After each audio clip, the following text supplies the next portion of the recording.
보이지 않는 발자국. 일부 틀린 확신. 1. 사건 발생.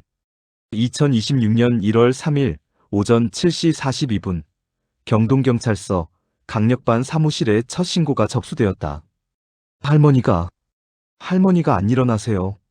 피가 너무 많아요. 당직 순경이 전화를 받는 순간 수화기 너머로 터져나오는 비명은 사무실 전체를 얼어붙게 만들었다. 40대 여성의 목소리였다. 숨이 막힌 듯 끊어지는 말들 사이로 공포가 생생하게 전달되었다. 강태욱 팀장은 커피잔을 내려놓고 재킷을 집어들었다. 20년 경력의 강력반 형사에게는 일종의 본능 같은 것이 있었다. 전화 속 비명의 떨림, 그 주파수만으로도 사건의 무게를 가늠할 수 있었다.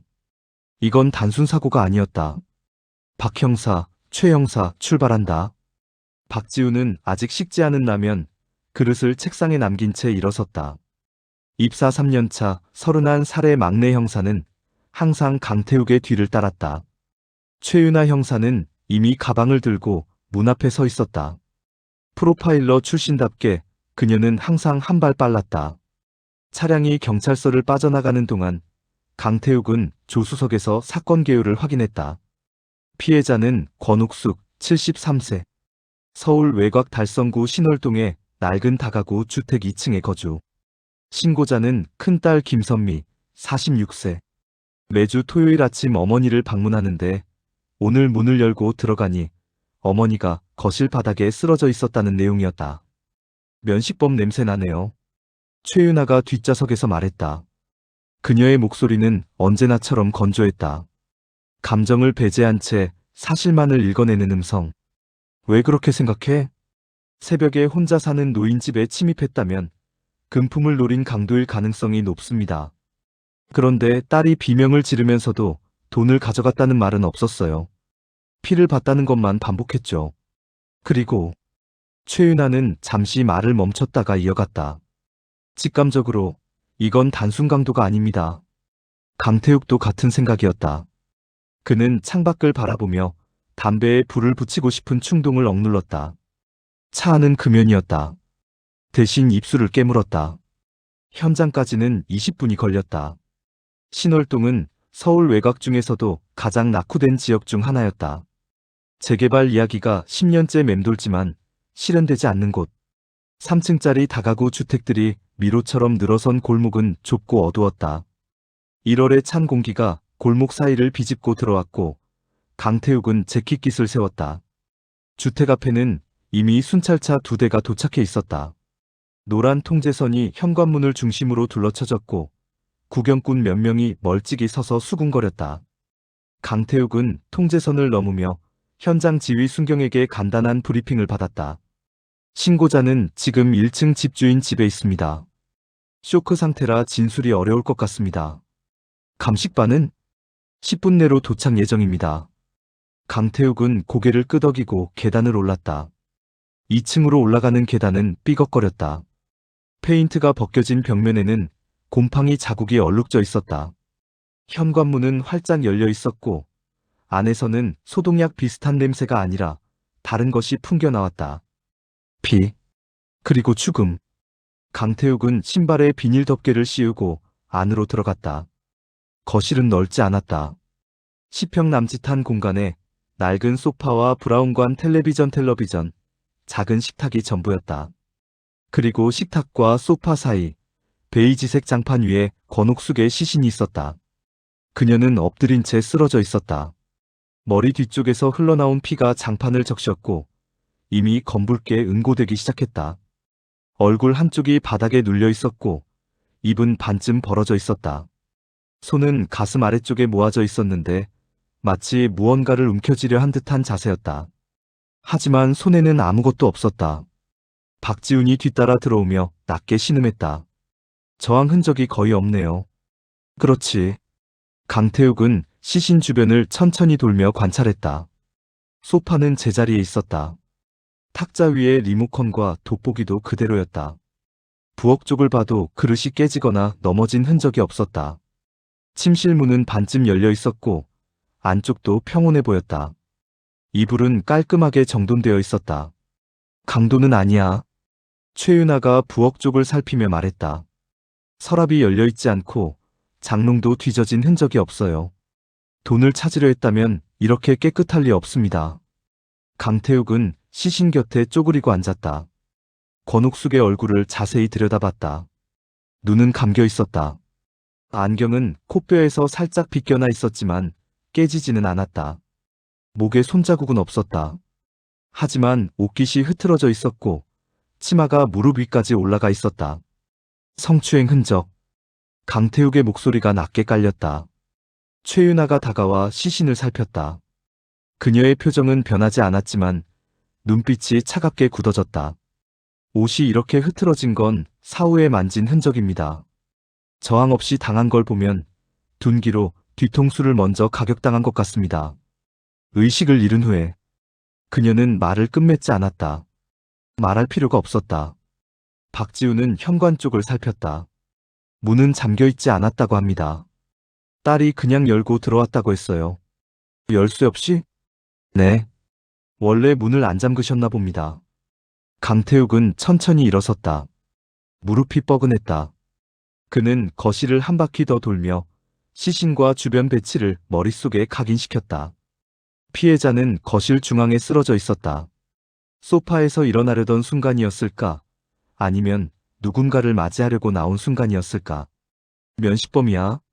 강태욱의 말에 박지훈과 최윤아가 동시에 그를 바라봤다. 문을 안 잠그고 잔다는 건 이 동네가 안전하다고 느꼈다는 뜻이야. 아니면 누군가 올 거라고 예상했거나. 새벽에요? 그래, 새벽에. 그리고 저항도 거의 안 했어. 뒤에서 맞긴 했지만 소리를 지르거나 도망치려는 흔적도 없어. 이건.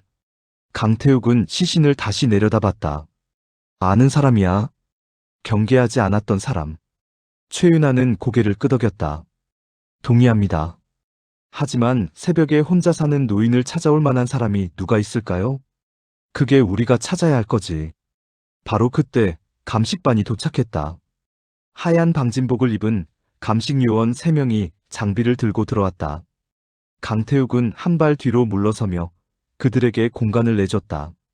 감식반장인 오성민이 강태욱에게 다가왔다. 오래 걸릴 것 같습니다.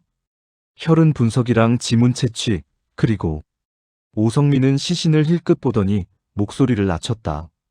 DNA 샘플도 채취해야 할 것 같네요. 그래, 부탁해.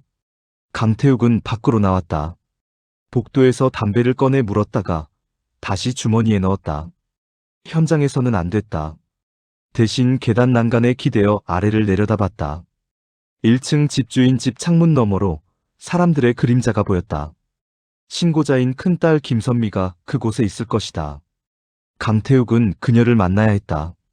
하지만 지금 당장은 아니었다. 일단 현장을 더 봐야 했다. 박지훈이 밖으로 나왔다. 팀장님, 이거 보셨어요? 그의 손에는 투명 증거 봉투가 들려 있었다. 안에는 작은 메모지가 들어 있었다. 어디서 찾았어? 냉장고 옆벽에 자석으로 붙어 있었습니다. 강태욱은 봉투를 받아들고 메모를 읽었다. 권옥숙의 필체로 보이는 글씨였다. 떨리는 손글씨. 배정숙, 10-3472-XXXX 목욕 도와주는 분. 요양보호사네. 네. 따로 연락해봐야 할 것 같습니다. 강태욱은 고개를 끄덕였다. 요양보호사라면 집을 자주 드나들었을 것이다. 피해자의 일상과 주변 인물에 대해 가장 잘 알 사람이었다. 연락 돌려. 오늘 안에 만나자. 알겠습니다. 박지훈이 전화기를 꺼내들고 계단 아래로 내려갔다. 강태욱은 다시 안으로 들어갔다. 감식요원들이 여전히 작업 중이었다. 카메라 플래시가 터질 때마다 거실이 하얗게 번쩍였다. 최윤아는 침실을 살피고 있었다. 강태욱이 다가가자 그녀가 고개를 들었다. 이불 밑에서 이걸 찾았어요. 그녀가 보여준 건 낡은 수첩이었다. 표지는 해져 있었고 모서리가 달아 있었다. 강태욱은 장갑을 낀 손으로 수첩을 받아 펼쳤다. 수첩 안에는 간단한 메모들이 빼곡했다. 대부분 병원 진료 날짜와 약 복용 시간, 그리고 자녀들의 전화번호였다. 강태욱은 페이지를 넘기다가 한 문장에서 멈췄다. 2025년 11월 15일. 예전 집 애가 생각난다. 착했는데. 예전 집에? 최윤아가 수첩을 들여다봤다. 이사 오기 전에 살던 곳 얘기인 것 같은데요. 딸들한테 물어봐야겠어. 강태욱은 수첩을 증거 봉투에 넣었다. 그리고 다시 거실로 나왔다. 감식반장 오성민이 시신 주변을 살피다가 강태욱을 불렀다. 팀장님, 이거 좀 보세요. 오성민은 바닥에 쪼그리고 앉아 작은 나이트라이트를 비추고 있었다. 강태욱이 다가가자 그가 손가락으로 가리켰다. 발자국이에요. 발자국? 피 묻은 발자국. 아주 희미하지만 남아있습니다. 강태욱은 눈을 가늘게 뜨고 바닥을 살폈다. 오성민이 라이트를 비추는 각도를 조절하자 장판 위에 희미하게 붉은 자국이 드러났다. 발자국이었다. 신발 자국이 아니라 맨발이었다. 범인이 맨발이었다는 건가? 아니요. 이건 피해자 발자국입니다. 사이즈가 작고 여기서 시작해서 저쪽으로 이어집니다. 오성민이 가리킨 방향은 현관이었다. 피해자가 피를 흘리면서도 현관 쪽으로 걸어갔다는 뜻인가요? 그런 것 같습니다. 하지만 오성민은 고개를 갸웃했다. 이상한 건 다시 돌아온 거예요. 발자국이 현관에서 멈추고 다시 이쪽으로 돌아옵니다. 그리고 여기서 쓰러진 거죠. 강태욱은 발자국의 궤적을 따라 시선을 움직였다. 권옥숙은 뒤통수를 맞았다. 그런데도 현관까지 걸어갔다. 도망치려고? 아니면 누군가를 쫓아갔나? 그리고 다시 돌아왔다. 왜? 현관문은 열려 있었나? 신고자 진술로는 닫혀 있었다고 합니다. 강태욱은 입술을 깨물었다. 퍼즐이 맞지 않았다. 피해자는 둔기로 뒤통수를 맞았다. 의식이 흐릿한 상태에서 현관까지 갔다. 그런데 문은 열지 않았다. 그리고 다시 돌아와 쓰러졌다. 범인이 문을 닫고 나갔다는 뜻인가? 가능성이 있습니다. 최윤아가 끼어들었다. 범인이 피해자를 가격한 후 성추행을 했습니다. 그 과정에서 피해자가 잠시 의식을 되찾고 일어났을 수 있어요. 범인은 이미 도망친 후였고 피해자는 현관까지 갔지만 문을 열 힘이 없었던 겁니다. 그래서 다시 돌아와 쓰러진 거죠. 강태욱은 고개를 끄덕였다. 그럴듯한 추론이었다. 하지만 여전히 뭔가 석연치 않았다. 범인이 문을 닫고 나갔다면 그건 계획적이었다는 뜻이다. 하지만 현장은 너무 평온했다. 계획적인 범행이라면 흔적을 더 지웠을 것이다. CCTV 확인해. 네. 박지훈이 다시 올라왔다. 주변 CCTV 확보해.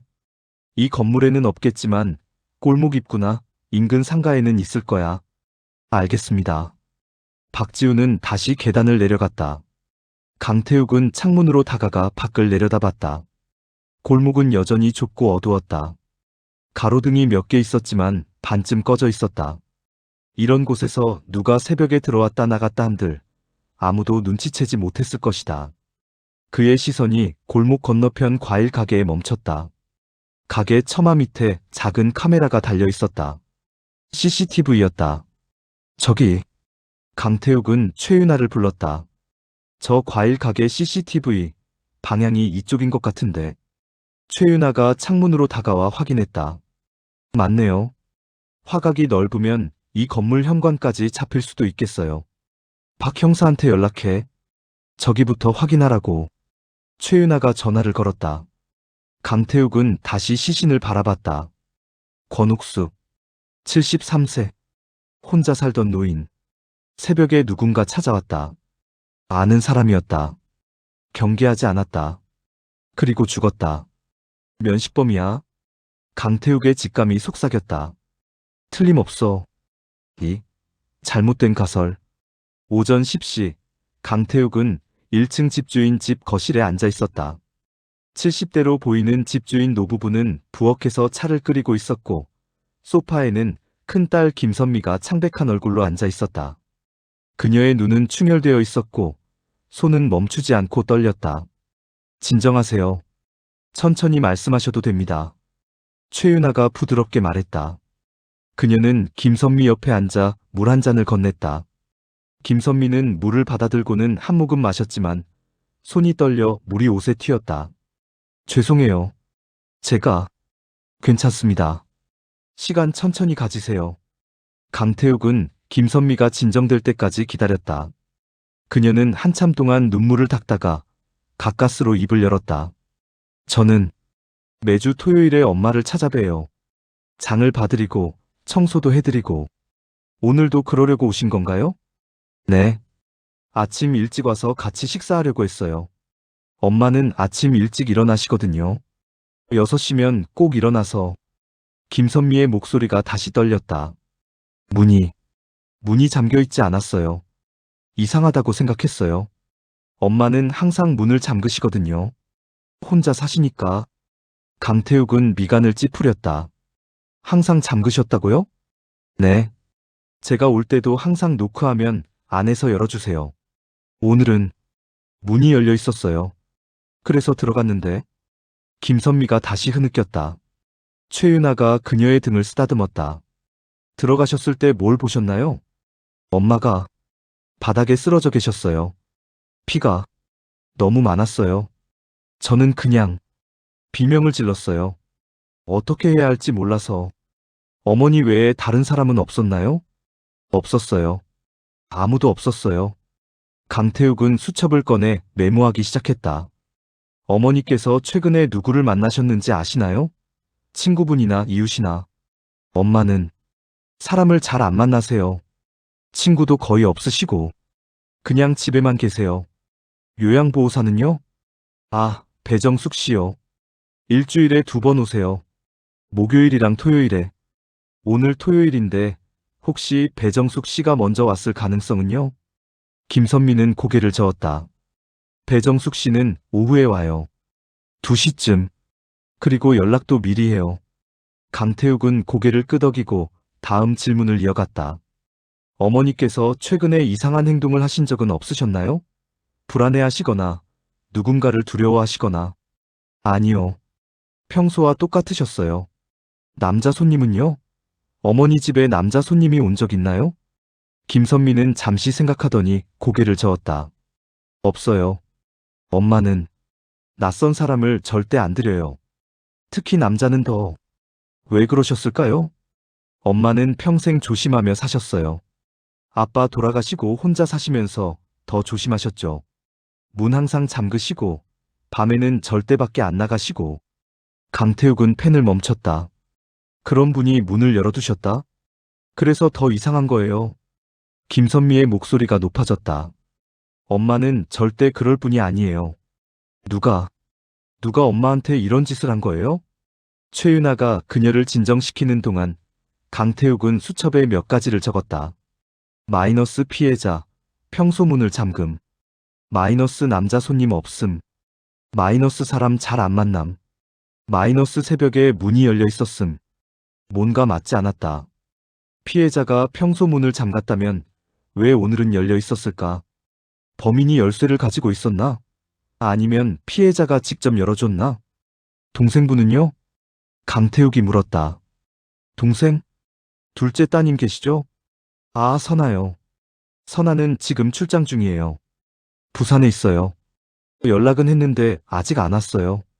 둘째 따님도 자주 오시나요? 한 달에 한두 번이요. 선아는 바빠서 직장 다니거든요. 강태욱은 고개를 끄덕였다. 그리고 마지막 질문을 던졌다. 어머니께서 이사 오시기 전에 사셨던 곳은 어디죠? 예전 집요? 여기서 2정거장 떨어진 곳이에요. 거기도 다가구 주택이었어요. 한 5년 전에 이사 오셨어요. 왜 이사 오셨어요? 재개발 때문이에요.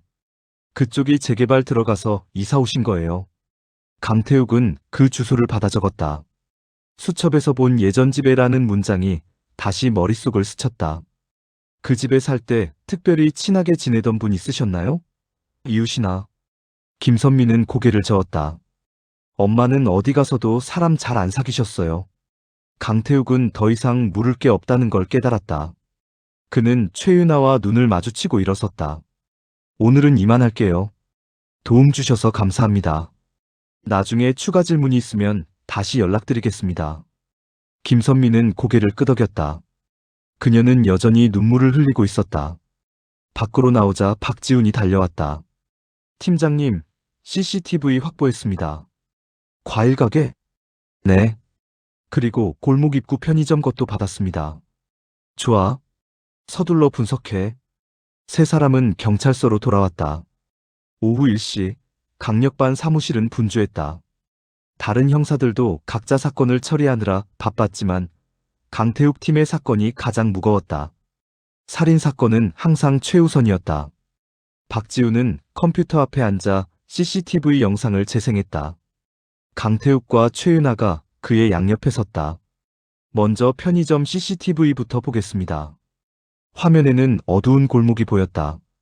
시간은 새벽 4시 32분. 화질은 좋지 않았지만 골목 입구는 선명하게 잡혔다. 한동안 아무 움직임이 없었다. 그러다가 4시 47분, 한 사람이 화면에 나타났다. 저기요. 박지훈이 화면을 일시정지했다. 화면 속 인물은 골목 안쪽에서 나와 편의점 방향으로 걸어갔다. 하지만 얼굴은 보이지 않았다. 카메라 각도가 위에서 아래를 내려다보는 구도였고, 인물은 모자를 쓰고 있었다. 얼굴은 완전히 가려져 있었다. 성별도 모르겠네. 최윤아가 말했다. 체형으로 봐서는 남자 같은데. 강태욱은 화면을 자세히 들여다봤다. 인물은 검은 점퍼를 입고 있었다. 바지는 청바지. 신발은 운동화였다. 키는 중간 정도. 170에서 175 사이로 보였다. 걸음걸이 봐.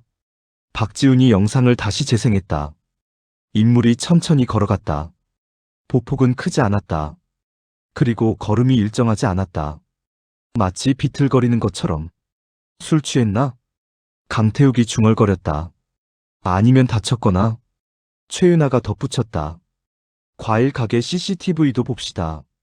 박지훈이 다른 파일을 열었다. 이번 화면은 과일 가게 처마 밑에서 찍힌 것이었다. 카메라는 가게 앞 도로를 비추고 있었고 화각 끝에 권옥숙이 살던 다가구 주택 현관이 걸쳐 있었다. 시간은 새벽 4시 51분. 아까 편의점 CCTV에서 본 인물이 화면 왼쪽에서 나타났다. 같은 옷차림, 같은 모자. 그는 잠시 멈춰 서더니 다가구 주택 쪽을 바라봤다. 그리고 천천히 걸어 들어갔다. 들어가네. 강태욱의 목소리가 낮아졌다. 시간 확인해. 4시 51분입니다. 나올 때는? 박지훈이 영상을 빨리 감기로 돌렸다. 5시 10분, 5시 20분, 그리고 5시 34분, 인물이 다시 나타났다. 5시 34분에 나왔습니다. 40분 넘게 안에 있었어. 최윤아가 말했다. 강태욱은 영상을 다시 되돌려 인물이 나오는 장면을 반복 재생했다. 인물은 현관에서 나와 골목 쪽으로 걸어갔다. 이번에도 얼굴은 보이지 않았다.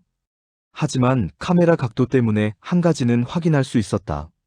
다리. 박지훈이 화면을 확대했다. 무릎 아래만 보이네요. 화면 속에서 인물의 다리가 클로즈업 클로스 마이너스업 되었다. 청바지를 입은 다리. 운동화. 그리고 걸음걸이. 강태욱은 눈을 가늘게 뜨고 화면을 응시했다. 다리는 가늘었다. 근육이 발달하지 않은 마른 다리. 발목도 유난히 가늘어 보였다. 그리고 걸음은 여전히 불안정했다. 왼쪽 다리가 약간 끌리는 것처럼 보였다. 이 사람 다쳤나? 박지훈이 물었다. 아니면 나이가 많거나. 최윤아가 대답했다. 노인도 이렇게 걷잖아요. 다리 힘이 약해지면. 강태욱은 고개를 끄덕였다. 그럴듯했다. 성추행, 노인 피해자, 면식범, 그리고 불안정한 걸음걸이. 중년 이상 남성이야. 강태욱의 목소리에 확신이 담겼다. 40대에서 50대. 술 취했거나 다리가 불편한 사람. 피해자를 아는 사람. 주변 남성들 전부 조사해야겠네요. 최윤아가 말했다. 이 동네 남자들 40대 이상, 전과 기록 있는 사람부터. 그리고 성범죄 전력자. 박지훈이 덧붙였다. 강태욱은 CCTV 화면 속 다리를 다시 한번 바라봤다. 그의 직감이 속삭였다. 이 사람이야. 이 다리의 주인이 범인이야. 하지만 그는 아직 몰랐다. 자신이 보고 있는 다리가 자신이 상상하는 사람의 것이 아니라는 것을. 3. 첫 번째 막힘. 오후 3시 강태욱 팀은 다시 신월동으로 향했다. 이번에는 피해자의 집이 아니라 주변을 샅샅이 뒤지기 위해서였다. 인근 남성 거주자 명단을 확보하고 전과 기록을 대조하고 한 명씩 만나 알리바이를 확인할 계획이었다. 다가구 주택 밀집 지역이라 남성 거주자는 예상보다 많았다. 반경 500m 내에만 40대 이상 남성이 80명이 넘었다. 그중 전과 기록이 있는 사람은 12명. 성범죄 전력자는 3명이었다. 일단 성범죄 전력자부터 만나자. 강태욱의 지시에 따라 세 사람은 첫 번째 대상자의 집으로 향했다. 이름은 정민수, 48세. 5년 전 성추행으로 집행유예를 받은 전력이 있었다. 정민수는 권옥숙의 집에서 2블록 떨어진 원룸에 살고 있었다. 강태욱이 초인종을 눌렀지만 반응이 없었다. 3번을 더 눌러도 마찬가지였다. 집에 없나? 박지훈이 말했다. 일하러 나갔을 수도. 강태욱은 집주인에게 연락했다. 집주인에 따르면 정민수는 식당에서 설거지 일을 한다고 했다. 주소를 받아 식당으로 향했다. 식당은 번화가 뒷골목에 있는 작은 중국집이었다. 강태욱이 들어가자 주방에서 설거지하는 남자가 보였다. 정민수였다. 그는 형사들을 보자 얼굴이 굳었다. 정민수 씨? 네. 경동경찰서 강력반입니다. 잠깐 얘기 좀 할까요? 정민수는 고개를 끄덕이고 앞치마를 벗었다. 네 사람은 식당 밖 골목으로 나왔다. 어젯밤 어디 계셨습니까? 집에 있었습니다. 혼자? 네. 증명할 수 있나요? 정민수는 잠시 망설이다가 고개를 저었다. 아니요. 혼자 있었어요. 강태욱은 그의 다리를 살폈다. 정민수는 키가 175 정도였다. 체격은 보통. 다리는 굵었다. CCTV 속 다리보다 훨씬 굵었다. 그리고 걸음걸이도 멀쩡했다. 신발 사이즈 몇입니까? 270입니다. 강태욱은 수첩에 메모했다. CCTV 속 인물의 신발 사이즈는 감식반 추정으로 260에서 265 사이였다. 권옥숙이라는 분 아십니까? 누구요? 신월동 다가구 주택에 사는 할머니입니다. 70대. 정민수는 고개를 저었다. 모릅니다. 확실합니까? 네. 저는 그쪽 동네 잘 안 가요. 강태욱은 더 물어볼 게 없다고 판단했다. 체형도 안 맞고 알리바이도 없지만 그렇다고 확실한 증거도 없었다. DNA 샘플 좀 채취하겠습니다. 괜찮죠? 정민수는 망설였지만 거부할 수 없다는 걸 알았다. 그는 고개를 끄덕였다. 최윤아가 면봉으로 그의 입안을 채취했다. 연락 가능한 번호 남겨주세요. 혹시 모르니까. 정민수는 번호를 남기고 다시 식당 안으로 들어갔다. 강태욱은 그의 뒷모습을 바라보다가 고개를 저었다. 아니야. 저 사람 아니야. 왜요? 박지훈이 물었다. 다리가 안 맞아. CCTV 속 사람은 훨씬 말랐어. 두 번째 대상자는 김철호, 52세. 10년 전 성폭행 미수로 3년 복역한 전력이 있었다. 그는 권옥숙의 집에서 한 블록 떨어진 지하 원룸에 살고 있었다. 김철호는 집에 있었다. 문을 열었을 때 술 냄새가 진동했다. 그는 형사들을 보자 인상을 찌푸렸다. 뭐야 또? 또요? 경찰 맨날 오네. 뭐 또 터졌어? 강태욱은 그의 태도에서 적대감을 느꼈다. 하지만 침착하게 질문을 이어갔다. 어젯밤 어디 계셨습니까? 집에 있었어. 술 마시고 잤어. 증명할 수 있나요? 없어. 혼자 마셨으니까. 김철호는 문틀에 기대어 서서 담배를 꺼냈다. 그의 손은 떨렸다. 알코올 중독 증상이었다. 권옥숙이라는 분 아십니까? 누군데? 신월동에 사는 할머니입니다. 모르는데. 확실합니까?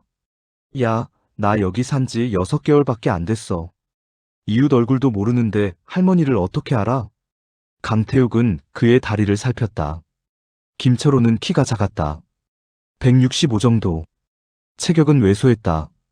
다리도 짧고 가늘었다. CCTV 속 인물보다 훨씬 작았다. 신발 사이즈 몇입니까? 250. 강태욱은 고개를 저었다. 이 사람도 아니었다. DNA 샘플 채취하겠습니다. 김철호는 투덜거렸지만 거부하지 않았다. 최윤아가 샘플을 채취하는 동안 강태욱은 주변을 둘러봤다. 지하 원룸은 지저분했다. 빈 소주병이 바닥에 널려 있었고 썩은 음식 냄새가 진동했다. 이만 가보겠습니다. 밖으로 나오자 박지훈이 한숨을 쉬었다. 이것도 아닌 것 같은데요. 그래. 키가 안 맞아. 세 번째 대상자는 박성훈, 45세. 7년 전 카메라 이용 촬영으로 벌금형을 받은 전력이 있었다.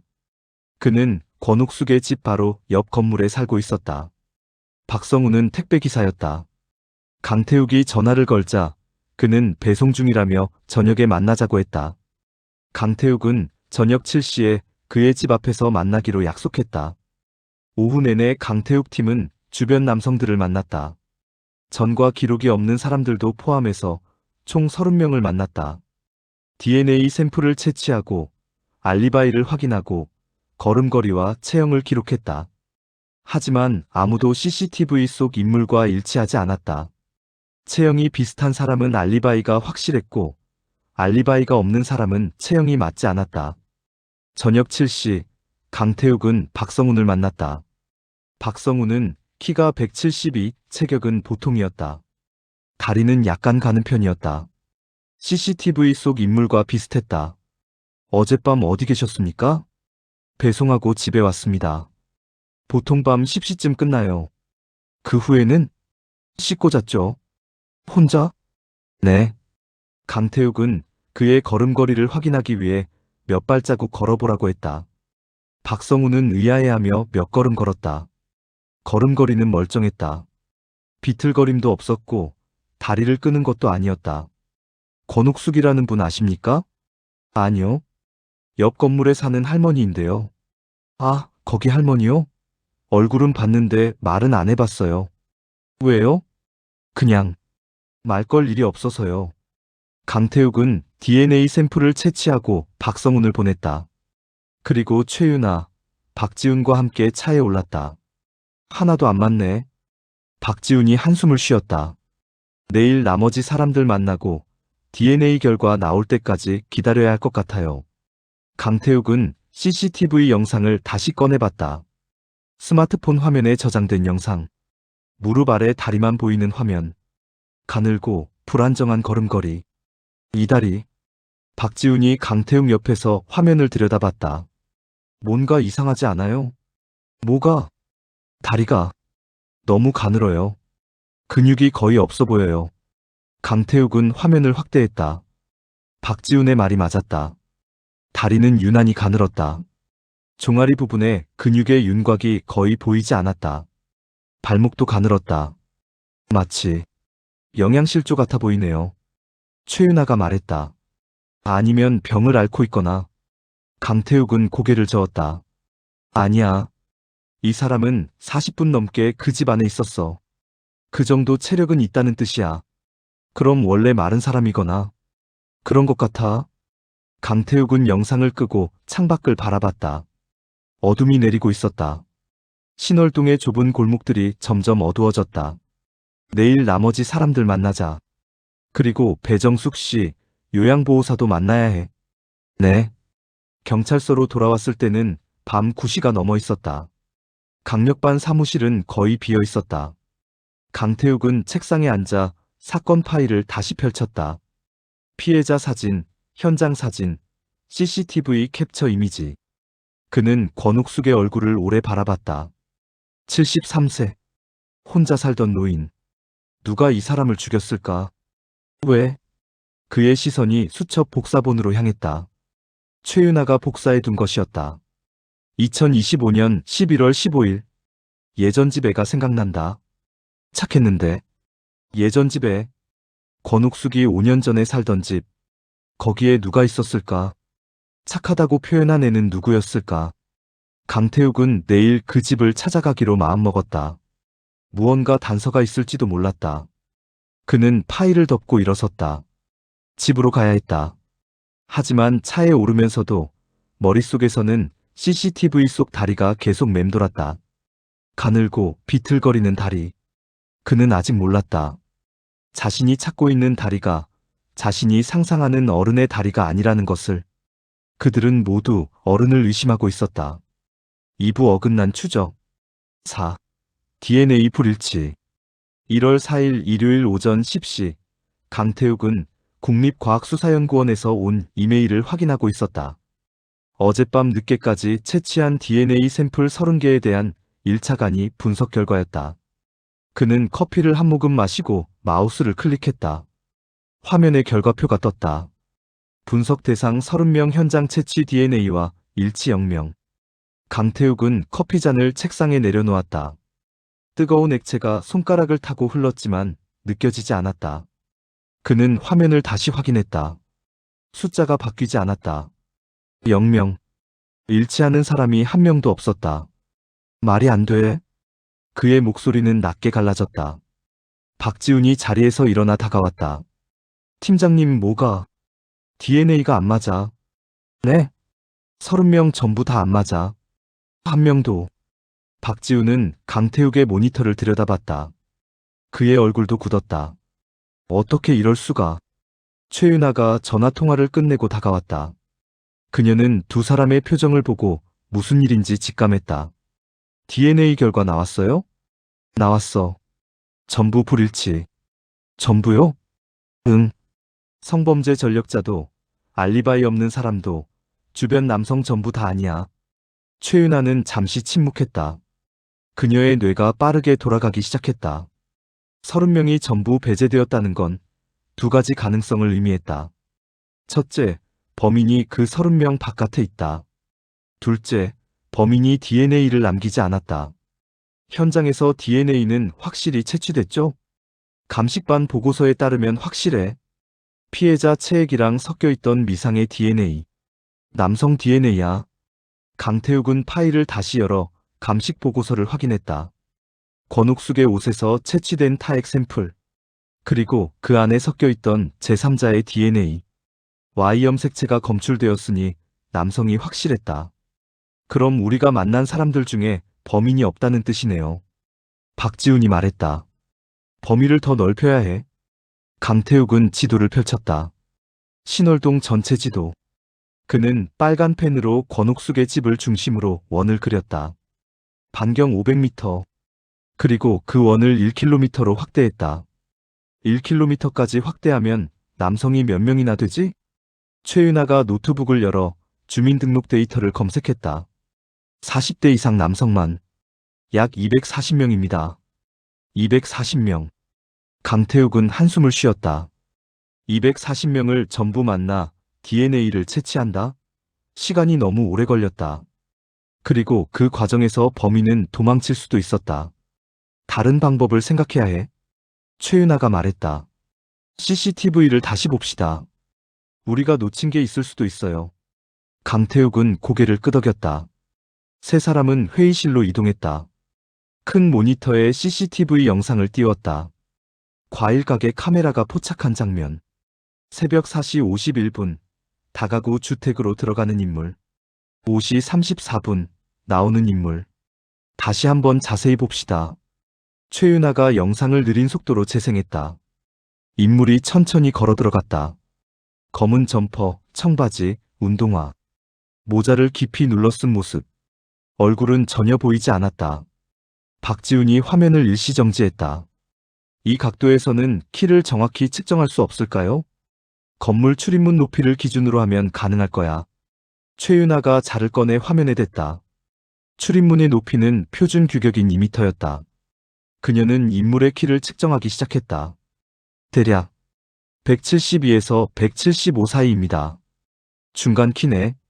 강태욱이 중얼거렸다. 신발 사이즈는? 감식반 추정으로는 260에서 265. 발자국 보폭은? 최윤아가 영상을 다시 재생했다. 인물이 걷는 장면을 프레임 단위로 분석했다. 보폭은 평균 60cm. 일반 성인 남성의 평균 보폭인 70cm보다 짧았다. 보폭이 짧아요.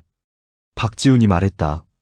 나이가 많거나 다쳤거나 아니면 최윤아가 화면을 확대했다. 무릎 아래 다리 부분, 청바지를 입은 가느다란 다리, 종아리 근육이 거의 보이지 않는 다리. 이 다리 뭔가 이상해요. 어떻게? 근육이 너무 없어요. 40대, 50대 남성이라면 아무리 마르더라도 종아리에 어느 정도 근육은 있어야 하는데. 최윤아는 자신의 종아리를 만져봤다. 그녀도 마른 편이었지만 종아리에는 확실히 근육의 윤곽이 있었다. 하지만 화면 속 다리는 달랐다. 거의 뼈와 피부만 있는 것처럼 가늘었다. 영양실조? 박지훈이 말했다. 노숙자일 수도 있어요. 아니면 약물 중독자. 강태욱은 그 가능성을 고려했다. 노숙자나 약물 중독자라면 주민등록에 잡히지 않을 수도 있었다. DNA 데이터베이스에도 없을 수 있었다. 신월동 주변에 노숙자 쉼터나 중독자 재활센터가 있나? 최윤아가 검색했다. 쉼터는 3km 떨어진 곳에 하나 있습니다. 재활센터는 없어요. 쉼터부터 확인하자. 거기 상주하는 사람들 명단 받고 DNA 채취할 수 있는지 알아봐. 알겠습니다. 박지훈이 전화기를 들었다. 강태욱은 다시 화면을 바라봤다. 그는 영상을 반복 재생하며 인물의 걸음걸이를 분석했다. 왼쪽 다리가 약간 끌렸다. 오른쪽 다리는 정상이었지만 왼쪽 다리는 확실히 불안정했다. 왼쪽 다리에 문제가 있어. 사고를 당했을 수도 있죠. 최윤아가 말했다. 최근에 다리 부상으로 병원 간 사람들 명단 받을 수 있을까요? 개인정보라 영장 없이는 힘들 거야. 하지만 시도는 해볼 수 있어.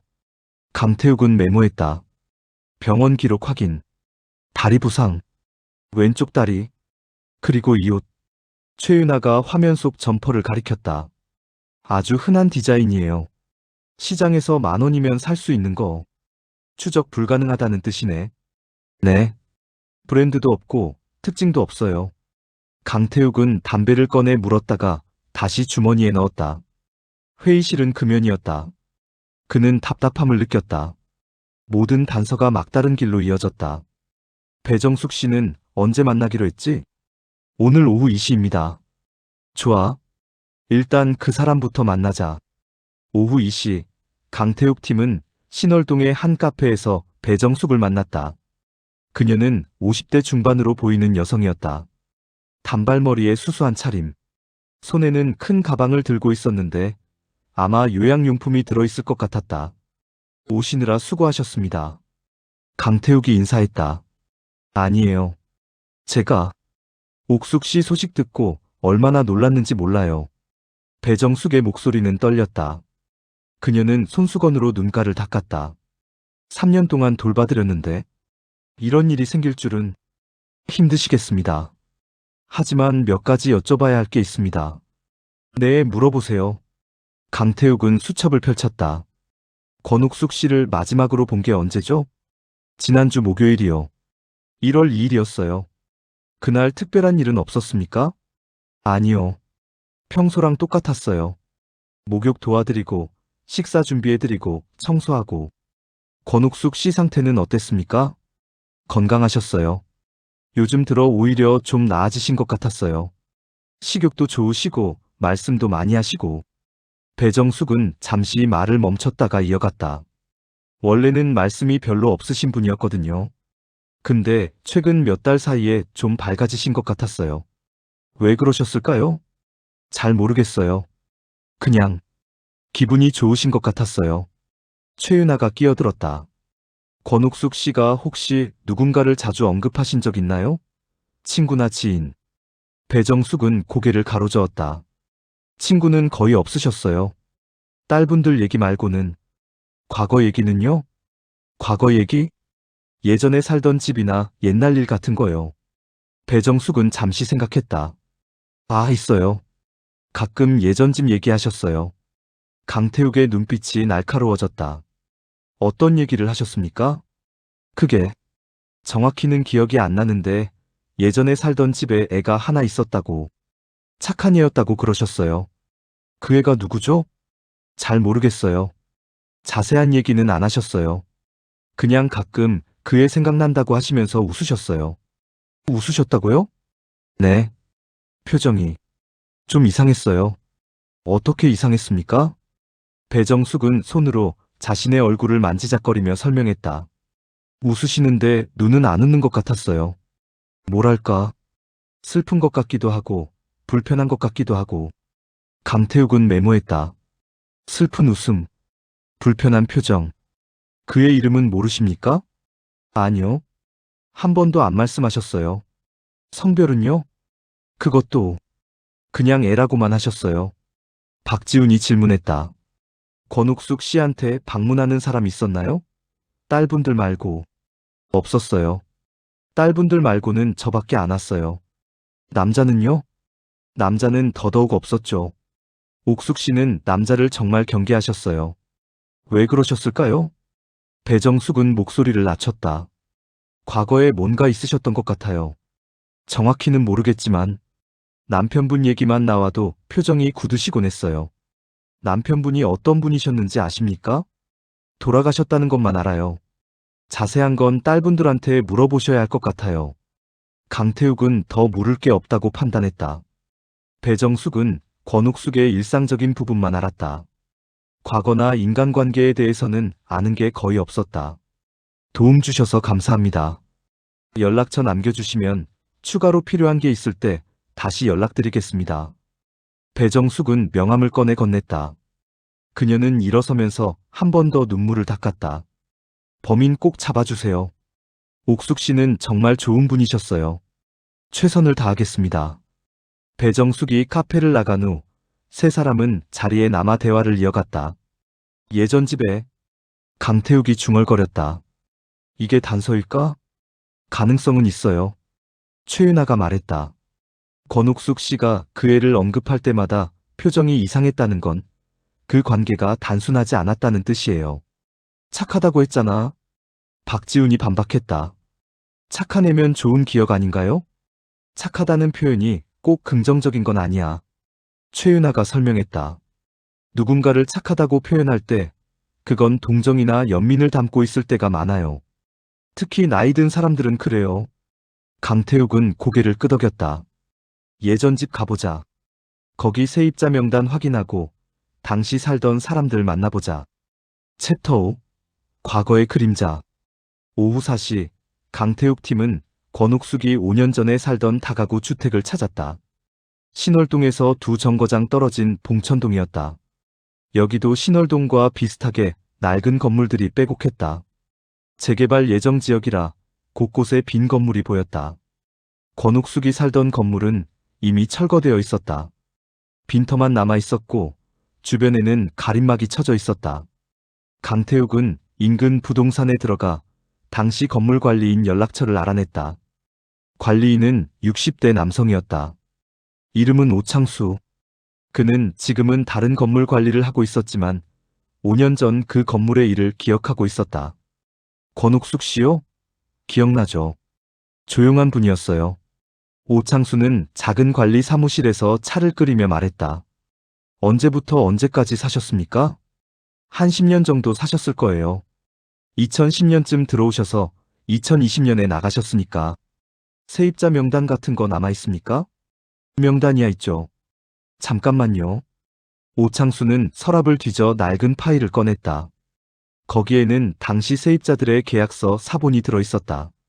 이거 복사해 가도 될까요? 그러세요. 이미 다 철거된 건물이라 상관없어요. 강태욱은 파일을 받아들고 한 장씩 넘겨봤다. 세입자는 총 12가구였다. 대부분 이름만 적혀 있었고 간단한 연락처와 입주 날짜가 기록되어 있었다. 이 중에 특별히 기억나는 세입자 있습니까? 특별히요? 말썽을 부렸다거나 이상한 행동을 했다거나. 오창수는 고개를 가로저었다. 다들 조용했어요. 워낙 오래된 건물이라 젊은 사람들은 별로 없었고 대부분 나이 드신 분들이나 가족 단위였죠. 가족 단위요? 네. 부부의 애들 있는 집도 몇 가구 있었어요. 강태욱은 명단을 다시 살폈다. 가족 단위로 보이는 계약서를 추렸다. 총 4가구였다. 이 사람들 중에 문제 있던 가정은 없었습니까? 문제요? 예를 들어 가정폭력이나 아이가 말썽을 부렸다거나. 오창수는 잠시 생각했다. 아, 한 집 있었네요. 몇 호였더라? 302호였나? 그는 명단을 뒤적였다. 여기요. 강민수 씨 가족. 강태욱은 그 이름을 확인했다. 강민수, 입주 날짜 2015년 3월, 퇴거 날짜 2019년 8월. 이 집이 왜 문제였습니까? 부부가 자주 싸웠어요. 소리 지르고 물건 던지는 소리 들렸죠. 아래층에서 민원이 몇 번 들어왔어요. 아이는요? 아들 하나 있었어요. 이름은 기억 안 나는데.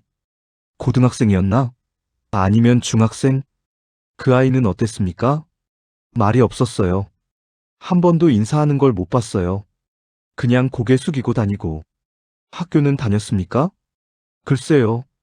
낮에 집에 있는 걸 자주 봤는데 학교를 제대로 다녔는지는 모르겠어요. 강태욱은 메모했다. 강민수 가족. 302호. 아들. 말이 없음. 학교 결석. 이 가족이 왜 이사 갔습니까? 재개발 때문 아니었을까요? 다들 그때 나갔으니까. 이사 간 곳은 아십니까? 모르죠. 저도 그 후로 못 봤어요. 강태욱은 강민수의 연락처를 확인했다. 전화번호가 적혀 있었다. 그는 박지훈에게 눈짓했다. 박지훈이 전화를 걸었다. 하지만 신호음만 울릴 뿐 받지 않았다. 번호가 바뀌었나 봐요. 주민등록 조회해. 박지훈은 노트북을 열어 주민등록 시스템에 접속했다. 강민수를 검색했다. 결과가 나왔다. 강민수 현재 주소는 경기도 평택시입니다. 평택? 네. 2020년에 전입신고했네요. 강태욱은 주소를 받아 적었다. 그리고 오창수에게 다시 물었다. 강민수 씨 아들, 혹시 권옥숙 씨랑 아는 사이였습니까? 글쎄요.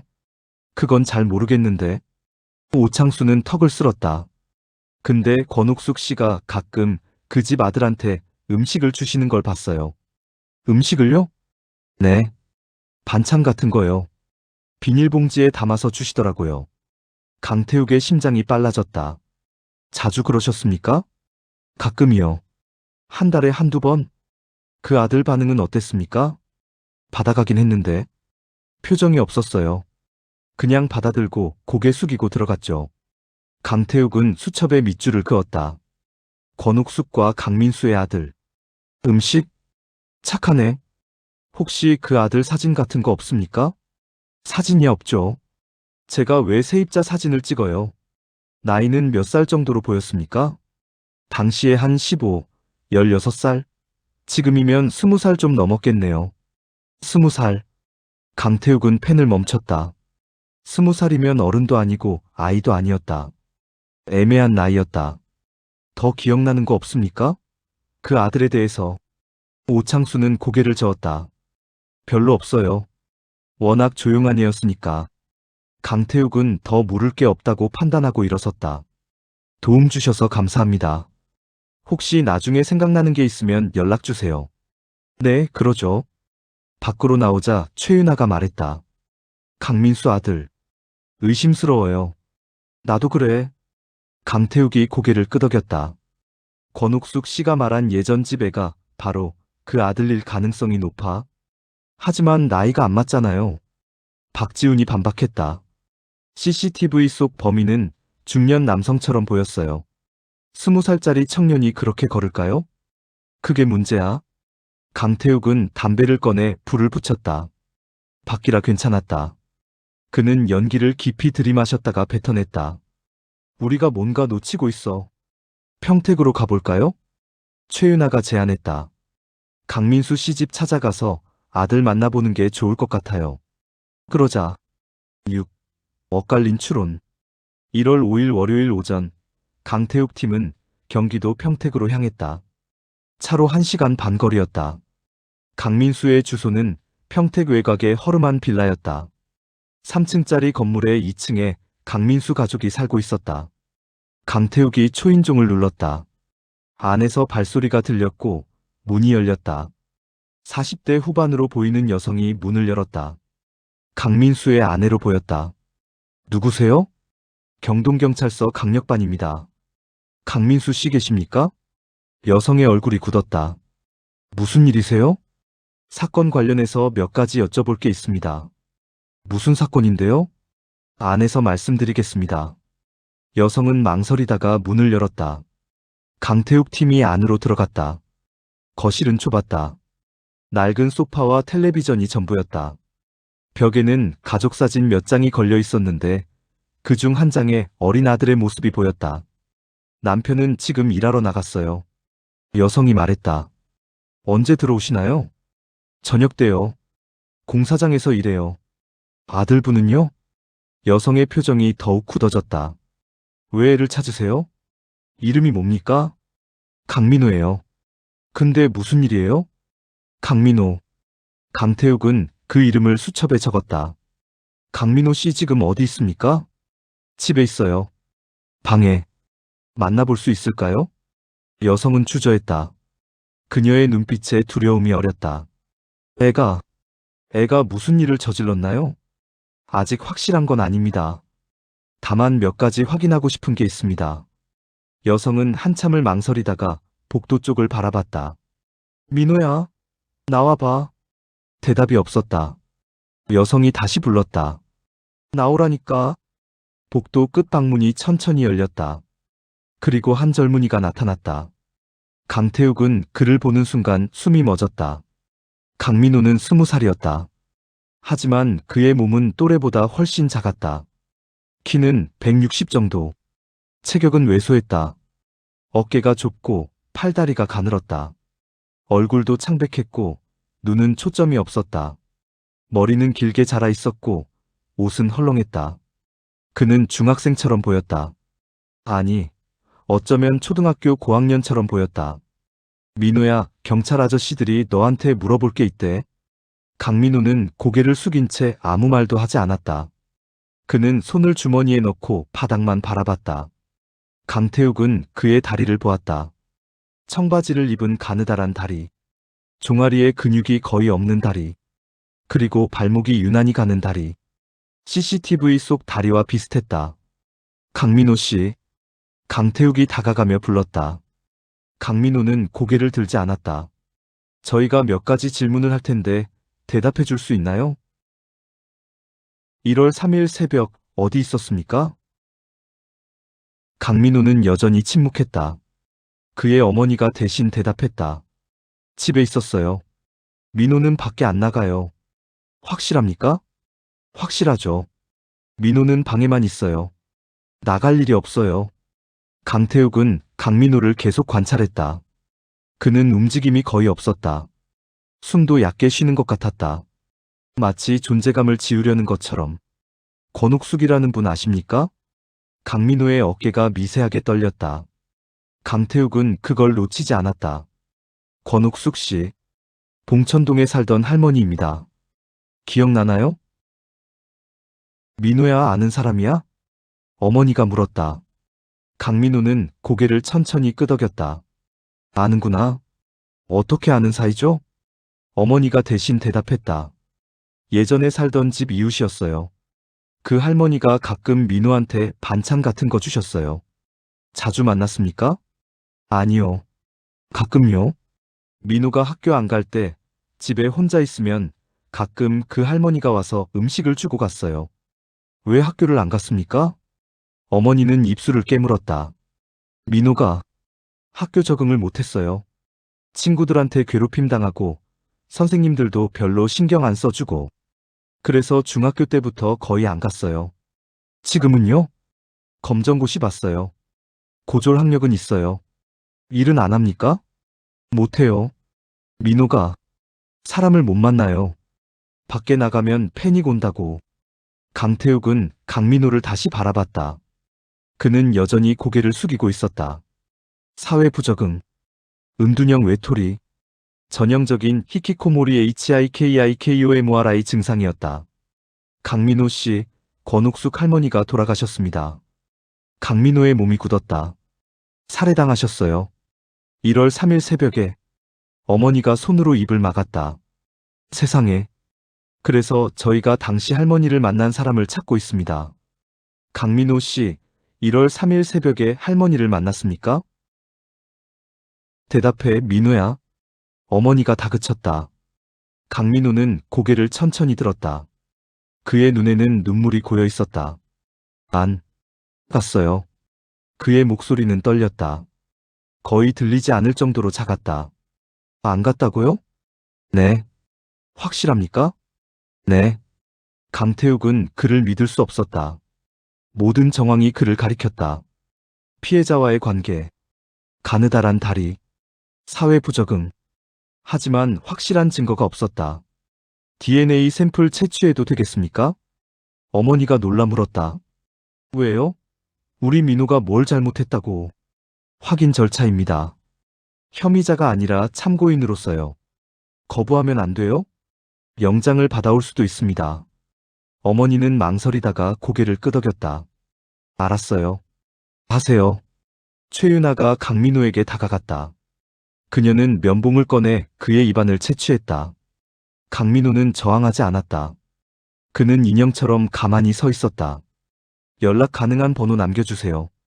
어머니가 번호를 적어줬다. 강태욱은 명함을 건네며 말했다. 혹시 생각나는 게 있으면 연락주세요. 네. 밖으로 나오자 박지훈이 말했다. 저 사람 같아요.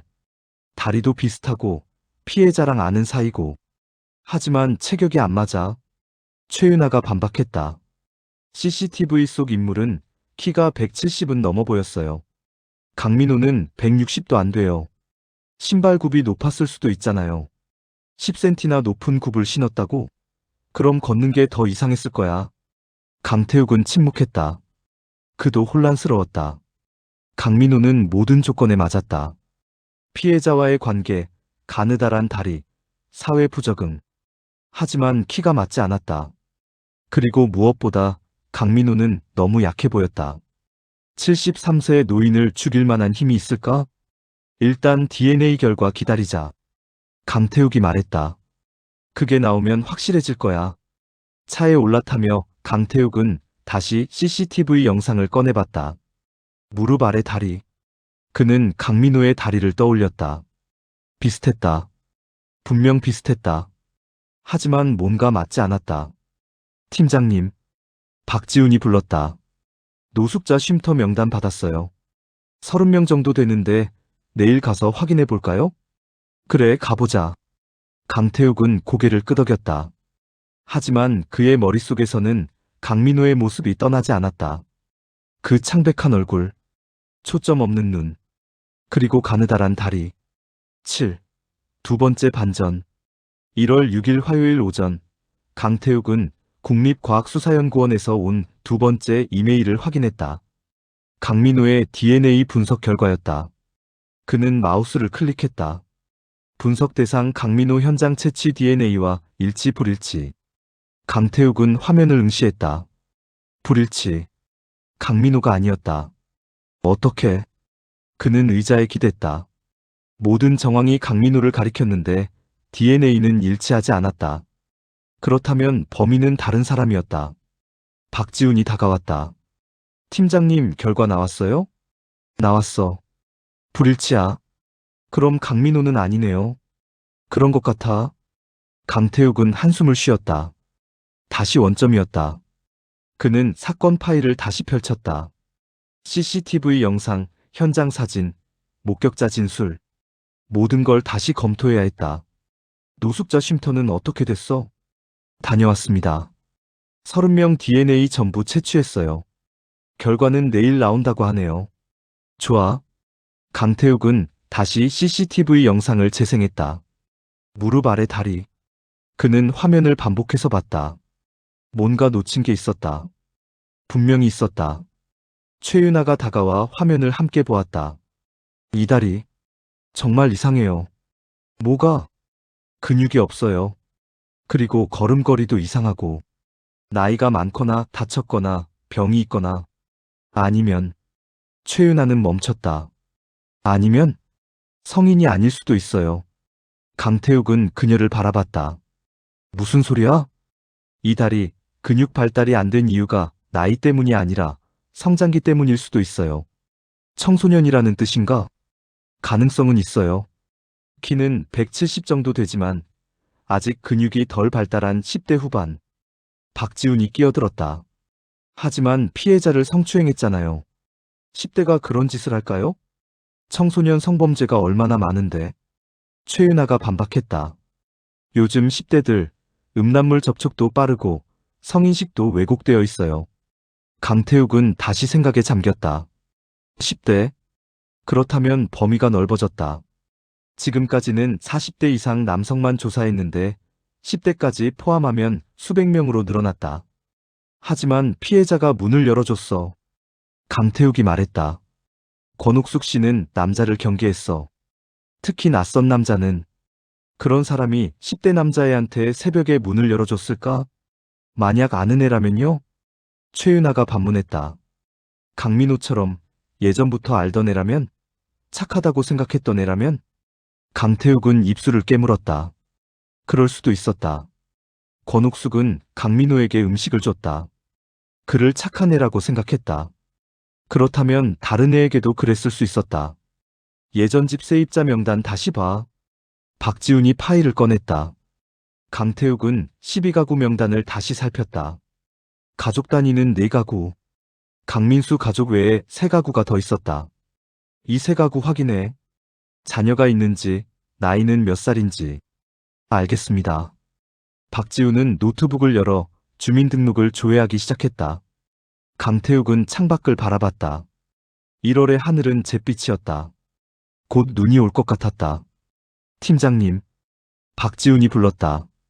한 가구 더 찾았습니다. 누구? 201호. 이정훈 씨 가족. 부인이랑 아들 하나 있습니다. 아들 나이는? 2005년생이니까. 지금 20살이네요. 이름은? 이승우입니다. 강태욱은 그 이름을 수첩에 적었다. 현재 주소는? 서울 영등포구요. 부모랑 함께 사는 것 같습니다. 학교는? 박지훈이 더 검색했다. 고등학교는 중퇴했네요. 대학은 안 갔고, 현재 무직인 것 같습니다. 강태욱의 눈빛이 날카로워졌다. 이 사람 당장 만나자. 네.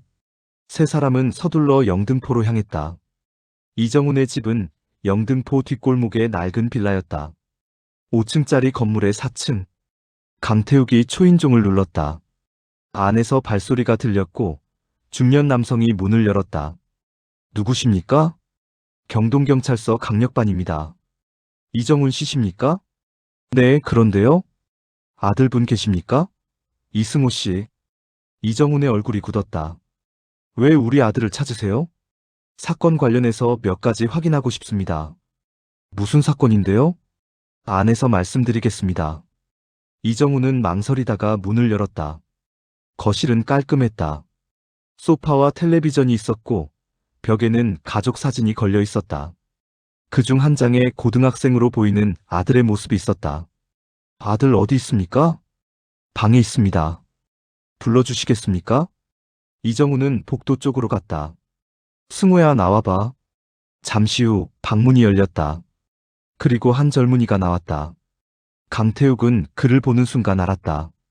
이승우는 키가 175 정도 되었다. 체격은 보통. 하지만 다리는 유난히 가늘었다. 청바지를 입은 다리. 종아리에 근육이 거의 없는 다리. CCTV 속 다리와 똑같았다. 이승우 씨? 네. 이승우는 고개를 숙였다. 그의 목소리는 낮았다. 1월 3일 새벽 어디 있었습니까? 집에 있었어요. 확실합니까? 네. 권옥숙이라는 분 아십니까? 이승우의 몸이 미세하게 떨렸다. 모르는데요. 봉천동에 살던 할머니입니다. 예전에 같은 건물에 사셨어요. 기억 안 나요. 강태욱은 그의 눈을 바라봤다. 이승우는 눈을 마주치지 않았다. 그는 계속 바닥만 바라봤다. DNA 샘플 채취해도 되겠습니까? 왜 그래야 하는데요? 이정훈이 끼어들었다. 확인 절차입니다. 우리 아들은 아무것도 안 했어요. 그렇다면 더 협조해 주셔야죠. 이정훈은 망설이다가 고개를 끄덕였다. 알았어요. 최윤아가 이승우에게 다가가 DNA를 채취했다. 이승우는 저항하지 않았다.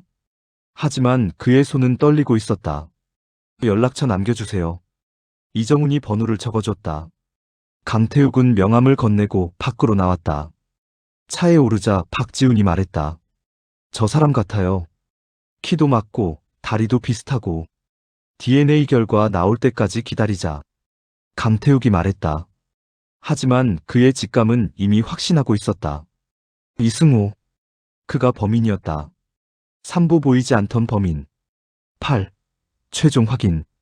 1월 7일 수요일 오후 3시, 강태욱은 다시 국립과학수사연구원의 이메일을 열었다. 손가락이 떨렸다. 마우스를 클릭하는 순간 심장이 귀를 두드렸다. 분석 대상 이승우 현장 채취 DNA와 일치. 화면 속 글자가 번져 보였다. 강태욱은 의자 등받이에 몸을 기댔다. 숨이 막혔다. 일치. 드디어 찾았다. 팀장님. 박지훈이 다가왔다. 그의 목소리도 떨리고 있었다. 일치예요? 그래. 강태욱은 천천히 고개를 끄덕였다. 그의 입에서 나온 말은 거의 신음에 가까웠다. 이승우야. 이승우가 범인이야. 최윤아가 급히 다가왔다. 그녀는 모니터를 확인하고 입술을 깨물었다. 체포해야 합니다. 지금 당장.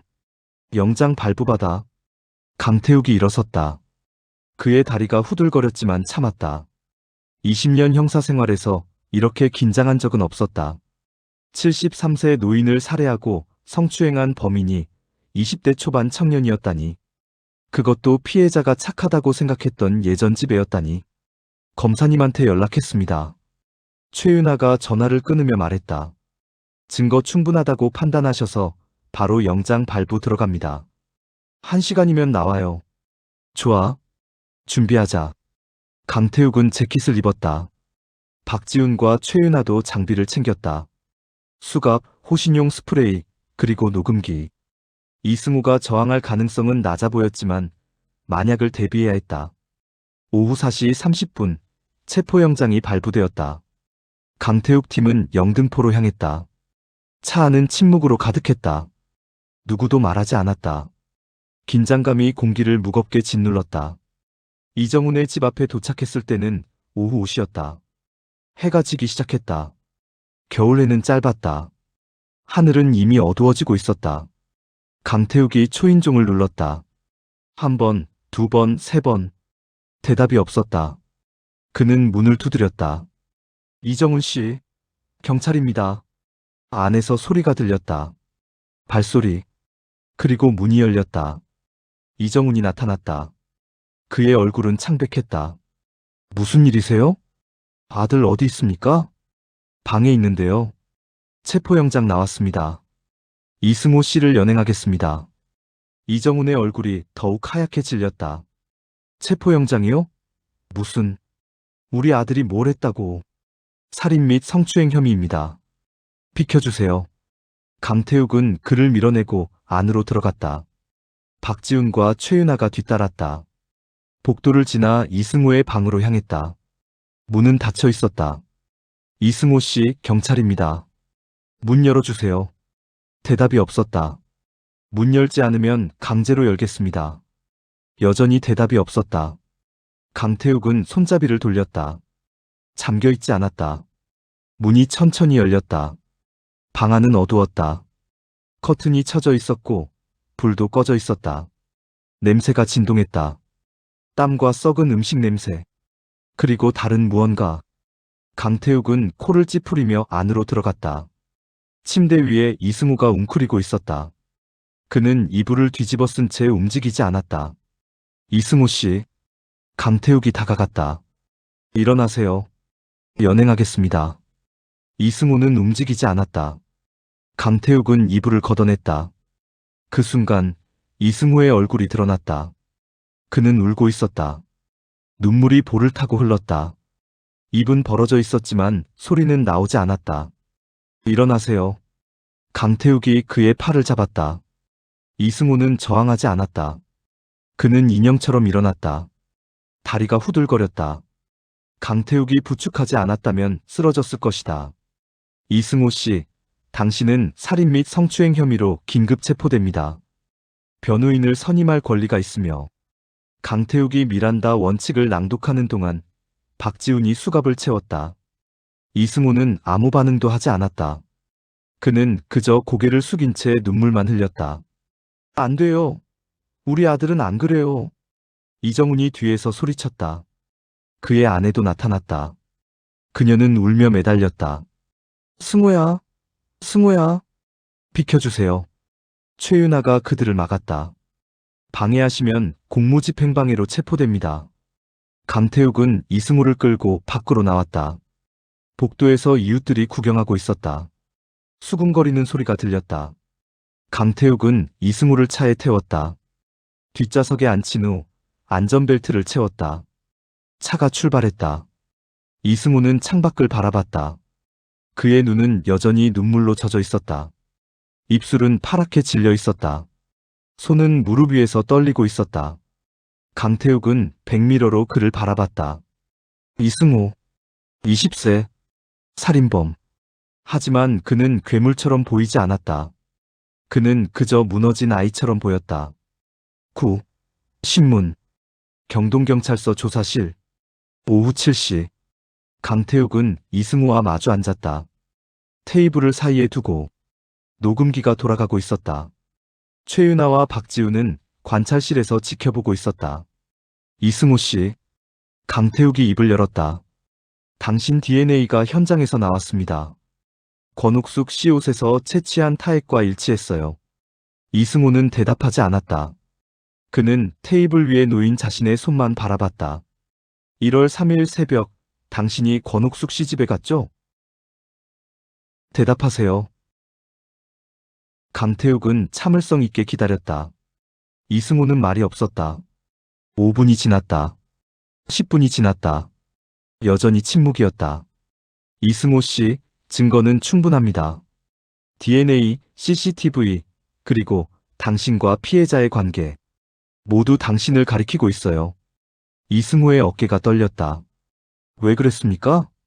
강태욱의 목소리가 낮아졌다. 권옥숙 씨는 당신에게 잘해줬잖아요. 음식도 주고 신경도 써줬어요. 왜 그런 분을 죽였습니까? 이승우의 입술이 움직였다. 소리는 나오지 않았지만 입모양으로 알 수 있었다. 미안해요.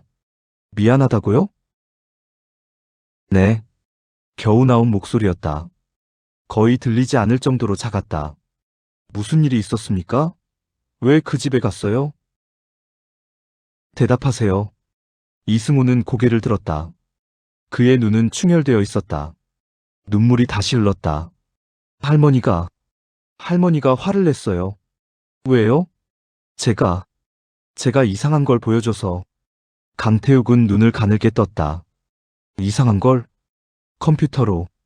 그런 거 보여줬어요. 그런 거라니? 이승우는 대답하지 않았다. 하지만 강태욱은 알았다. 음란물.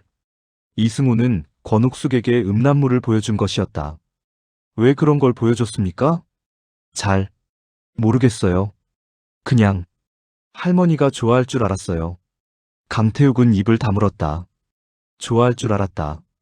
73세의 노인이 음란물을 좋아할 거라고 생각했다니. 이승우의 정신세계가 얼마나 왜곡되어 있는지 알 수 있었다. 할머니가 화를 냈고요? 네. 소리 질렀어요. 나가라고. 그래서 화가 났어요. 이승우의 목소리가 떨렸다. 할머니가 저를 나쁜 애라고 했어요. 더러운 애라고. 그래서 때렸습니까? 네. 뭘로? 거기 있던 전화기. 무선 전화기? 네. 강태욱은 현장 사진을 떠올렸다. 거실 바닥에 떨어진 무선 전화기.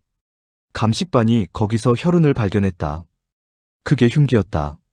전화기로 뒤통수를 때렸군요. 네. 몇 번이나? 3번이요.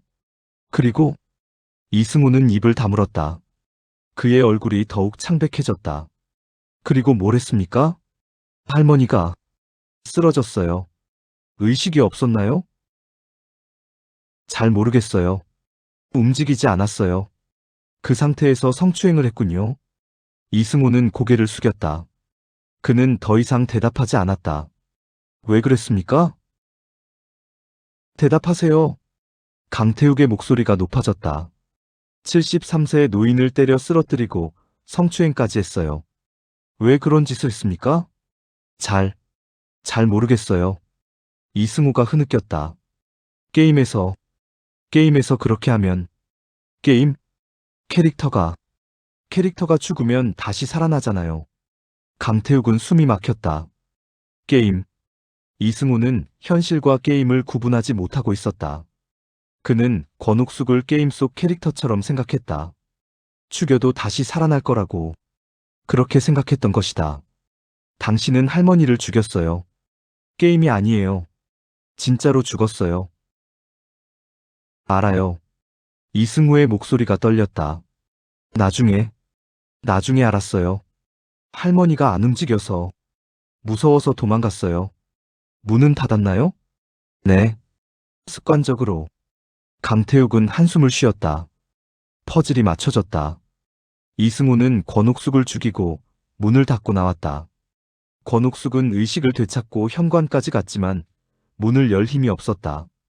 그래서 다시 돌아와 쓰러졌다. 왜 그날 밤 할머니 집에 갔습니까? 할머니가 예전에 주소를 알려줬어요. 힘들 때 오라고. 그래서 찾아간 거군요. 네. 부모님이랑 싸워서 집 나왔어요. 갈 데가 없어서. 새벽 5시예요? 밤새 돌아다녔어요. PC방 PC룸이랑 편의점이랑. 강태욱은 메모했다. PC방과 편의점 CCTV를 확인해야 했다. 이승우의 동선을 추적해야 했다. 할머니한테 뭐라고 했습니까? 처음에 도와달라고 했어요. 먹을 것 좀 달라고. 할머니가 뭐라고 했습니까? 들어오라고 했어요. 음식 줄 테니까. 그리고 먹으면서 컴퓨터 얘기했어요. 제가 요즘 뭐하고 사는지. 그때 음란물을 보여준 거군요. 네. 할머니가 관심 있을 줄 알았어요. 그런데 이승우는 말을 끝맺지 못했다. 그는 다시 울기 시작했다. 어깨가 들썩였다. 손으로 얼굴을 가렸다. 강태욱은 그를 바라봤다. 연민은 느껴지지 않았다. 분노만 있었다. 이승우는 왜곡된 세계에서 살아왔다. 학교도 제대로 다니지 않았다. 친구도 없었다. 부모와의 관계도 나빴다. 그는 컴퓨터와 게임 속에서만 살았다. 현실과 가상을 구분하지 못했다.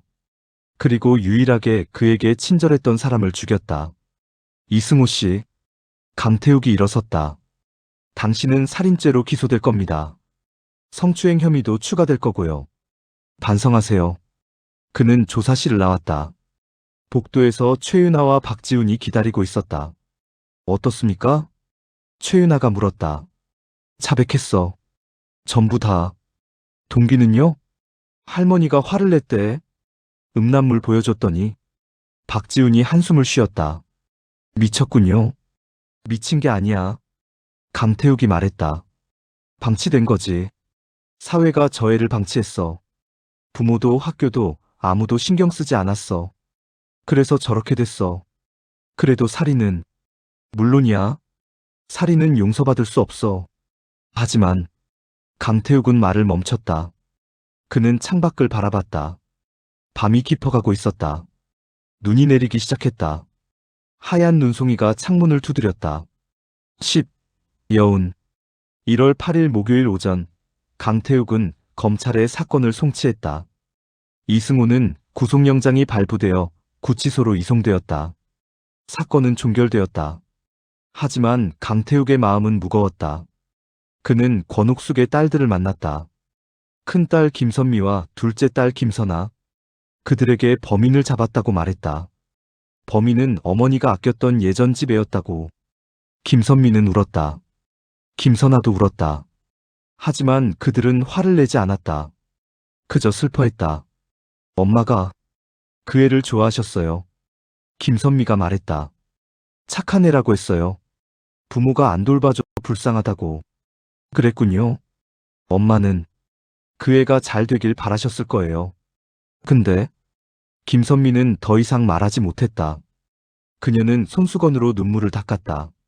강태욱은 위로의 말을 찾지 못했다. 무슨 말을 해야 할까? 죄송하다고? 이게 현실이라고? 그 어떤 말도 위로가 되지 않을 것 같았다. 범인 처벌 잘 받게 할게요. 그가 할 수 있는 말은 그것뿐이었다. 오후 강태욱은 경찰서 옥상에 올라갔다. 담배를 피우기 위해서였다. 그는 난간에 기대어 연기를 내뿜었다. 1월의 찬 바람이 얼굴을 때렸다. 최윤아가 올라왔다. 여기 계셨군요. 응. 생각 많으세요? 아니. 강태욱은 거짓말을 했다. 생각이 많았다. 너무 많았다. 이 사건. 최윤아가 말을 꺼냈다. 이상해요. 뭐가? 범인이 괴물이 아니라는 게요. 강태욱은 고개를 끄덕였다.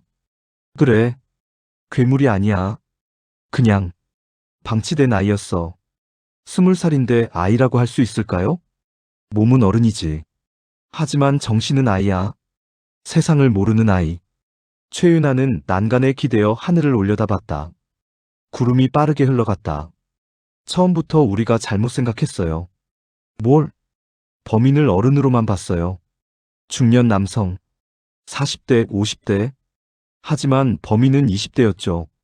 그리고 몸은 어른이지만 정신은 아이였어요. 그게 이 사건의 함정이었어. 강태욱이 말했다. 우리는 CCTV를 봤어. 다리를 봤어. 그리고 어른을 상상했지. 하지만 그 다리는 제대로 자라지 못한 20대의 다리였어. 영양실조도, 운동 부족도, 햇빛도 안 본. 그런 다리. 히키코모리. 그래. 은둔형 외톨이. 방에만 틀어박혀 살았어. 컴퓨터와 게임만 하면서. 현실과 가상을 구분 못하게 됐지. 최윤아는 한숨을 쉬었다. 이런 애들이 얼마나 많을까요? 많을 거야. 우리가 모를 뿐이지. 강태욱은 담배를 끄고 새 담배를 꺼냈다. 이승우는 운이 나빴어. 유일하게 그에게 친절했던 사람이 노인이었다는 게. 만약 또래 친구였다면, 만약 제대로 된 어른이었다면 달랐을 거야. 하지만 달라지지 않았어요. 그래. 달라지지 않았어. 그리고 사람이 죽었어. 두 사람은 잠시 침묵했다. 바람 소리만 들렸다. 팀장님. 최윤아가 입을 열었다. 이 사건, 언론에 나가면 난리 날 것 같아요. 그렇겠지.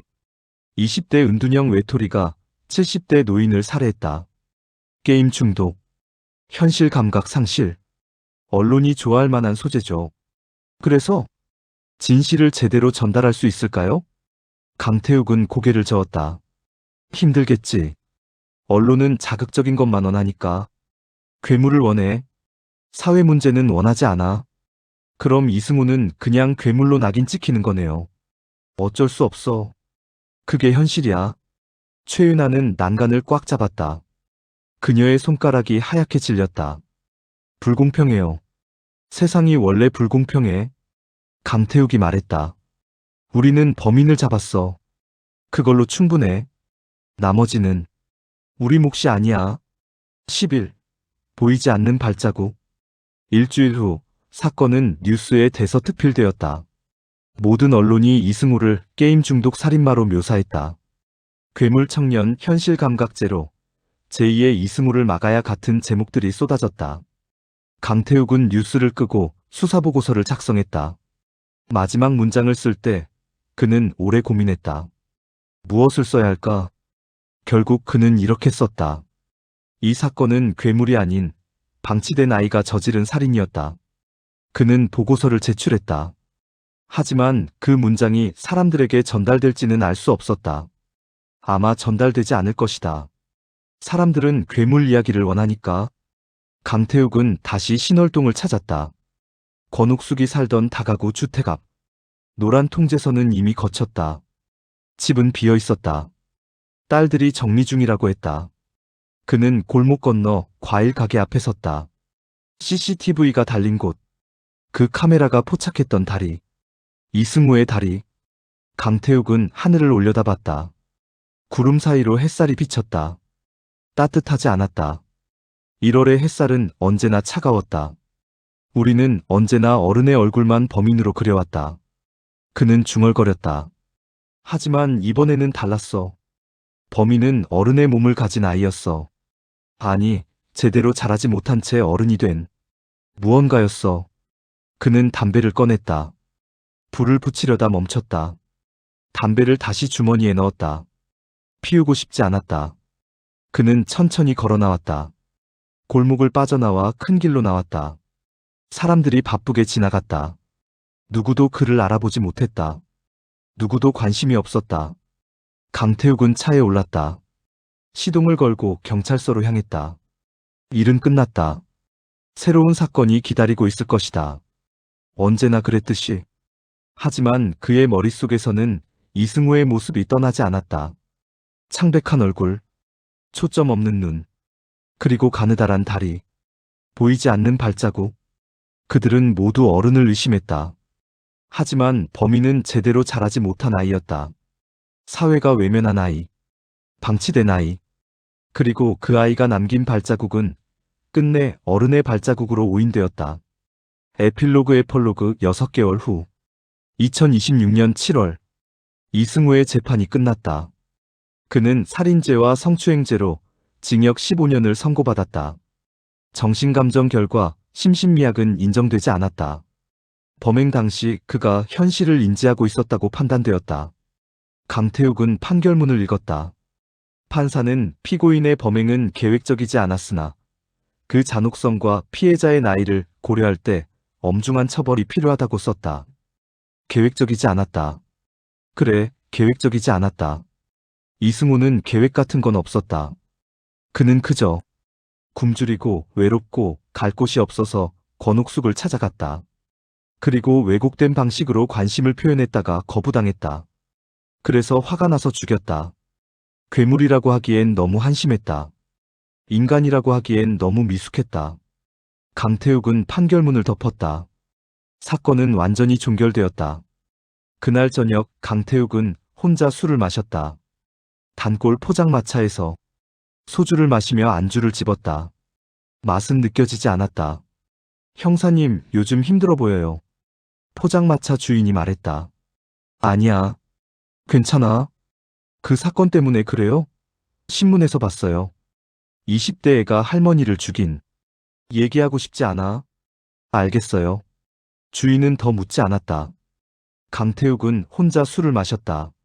한 잔, 두 잔, 세 잔. 취기가 올랐다. 머리가 무거워졌다.